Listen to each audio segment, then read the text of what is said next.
আজকে আমরা সবাই চলে এসেছি দিনাজপুরের দাদুবাড়ির রিসর্টে। এখানে আসার পথটাও ছিল ভীষণ সুন্দর। হাজী দানেশ বিজ্ঞান ও প্রযুক্তি বিশ্ববিদ্যালয় পার হওয়ার পর থেকেই যেন পুরো দৃশ্যটাই বদলে যেতে শুরু করলো। শহরের ব্যস্ততা ছেড়ে আমরা ঢুকে পড়লাম গ্রামের রাস্তায়, শান্ত পরিবেশ, সবুজ পরিবেশে। রাস্তার দুই ধারে দুই পাশে যতদূর চোখ যায় সবুজ ধান ক্ষেত, কোথাও ভুট্টার ক্ষেত, কাঁচা রাস্তা, কোথাও সারি সারি গাছপালা, সুন্দর অটো চলছে, বড় কোনো গাড়ি নেই। কি সুন্দর লাগছিল, কোনো জনবহুল নাই, কোনো শব্দ নেই। চারপাশে মানুষ ধান মাড়াই করছে, খড়, সব কিছুই যেন সবুজ সবুজ লাগছিল। খোলা নীল আকাশ, নির্মল বাতাস আর ছোট ছোট গ্রামের রাস্তা পেরিয়ে যেতে যেতে পুরো পথটাই যেন ভ্রমণের আনন্দ আরও বাড়িয়ে দিয়েছিল।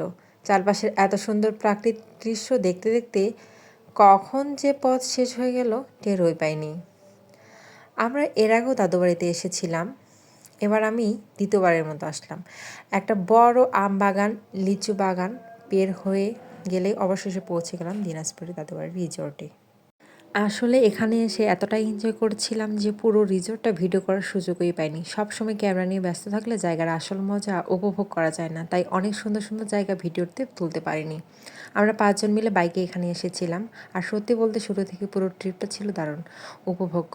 এই রিসর্টে এসে আমার কাছে সবচেয়ে ভালো লেগেছে এর পরিবেশ। চারপাশে এত সুন্দর সাজানো গোছানো যে মনে হয় যেন কোনো আধুনিক পার্কে চলে এসেছি। অনেক জায়গায় এমন একটা বিদেশি আবহাওয়া পাওয়া যায় যা সত্যিই মন ভালো করে দেয়। এরপর চোখে পড়লো একটা বিরাট আম গাছ। তো এইখানে মোটরসাইকেল, বাইক, বিভিন্ন যানবাহনের জন্য পার্কিং এরিয়া আছে। এখানে পার্ক করতে নিষেধ করেছে, কিন্তু তবুও কয়েকজন দেখলাম অটো পার্ক করে রেখেছে। তো প্রথমে দেখতে পেলাম এটা হচ্ছে বের হওয়ার গেট, আর আমরা এখানে এসে পৌঁছালাম এটা হচ্ছে প্রবেশের গেট। তো আমরা একে একে প্রবেশ করলাম রেড কার্পেটের মধ্যে দিয়ে। আমাদের জন্য একটা সুন্দর রেড কার্পেট বিছিয়ে রেখেছিল, যাক বিষয়টা খুব ভালো লাগলো। তো চারপাশটা একটু ভিডিও করে নিচ্ছিলাম। তারপরে একজন গেল আমাদের পে স্টেশনে টিকিট করতে। তো আমরা তো তখনই দাঁড়িয়েছিলাম, ছবি তুলছিলাম, ভিডিও করছিলাম। তো আমরা যেহেতু 5 জন ছিলাম, 5টা টিকিট আর 5টা কয়েন আমার হাতে এনে দিল। পরে আমরা যার যার টিকিট সবাই একটা করে নিয়ে নিলাম, কয়েনগুলোও নিয়ে নিলাম, কারণ কয়েন ছাড়া তো ঢোকা যাবে না এখানে। তো একে একে আমরা এগিয়ে গেলাম। তো এখানে টিকিটটা দিলাম আপুটাকে, তারপর কয়েনটা ঢুকিয়ে দিয়ে এখানে প্রবেশ করলাম, কারণ কয়েন ছাড়া তো এখানে প্রবেশ করা যাবেই না। তো আমিও অবশেষে ঢুকিয়ে দিয়ে এখানে প্রবেশ করলাম। তো শুরুতেই আমার চোখে পড়লো কি সুন্দর প্রাকৃতিক দৃশ্য, আর দাদুবাড়ি লেখা আছে এবং একটা প্রজাপতি। তো প্রজাপতিটাতে আমরা অনেক ছবি তুলেছিলাম।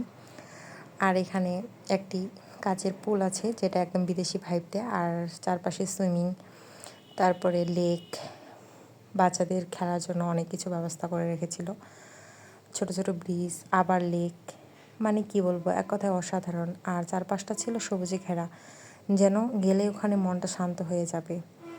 এরকম রিসোর্ট অবশ্য কমই দেখা যায়। আর এখানে যে আম গাছ, লিচু গাছ, এগুলো কিন্তু কেটে ফেলা হয়নি। একটা স্লোগান আছে না, গাছ লাগান পরিবেশ বাঁচান, তো এই স্লোগানটাই হয়তো বা এখানকার রিসোর্টের মালিক ভালোভাবেই 100% মেনে চলে। তাই তো দেখি সব জায়গায় শুধু গাছ আর গাছ, সবুজে ঘেরা, তার সাথে সাথে নান্দনিক জিনিসপত্র একদম। আর তার সাথে আছে বাচ্চাদের প্লেগ্রাউন্ড, বাচ্চারা ইচ্ছে মতো খেলতে পারবে।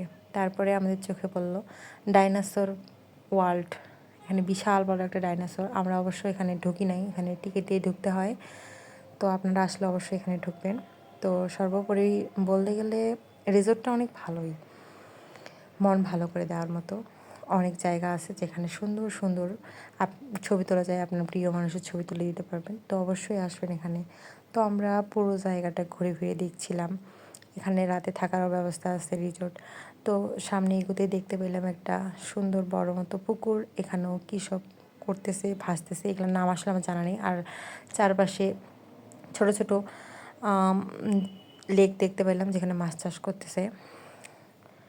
তো অবশেষে আমাদের ঘোরা শেষ। অনেক কিছু দেখেছি যা আপনাদের ভিডিওতে সম্পূর্ণ দেখাতে পারিনি, তার জন্য সরি। তো আপনারা অবশ্যই আসবেন, আর সবাই ভালো থাকবেন, সুস্থ থাকবেন, আর নতুন নতুন ভিডিও পেতে আমাকে উৎসাহিত করবেন, কমেন্ট করবেন, সাবস্ক্রাইব করবেন। সবাই ভালো থাকবেন। এই পর্যন্তই, আবার দেখা হবে নতুন কোনো এক ভিডিওতে। ততক্ষণ পর্যন্ত সবাই ভালো থাকবেন। নমস্কার।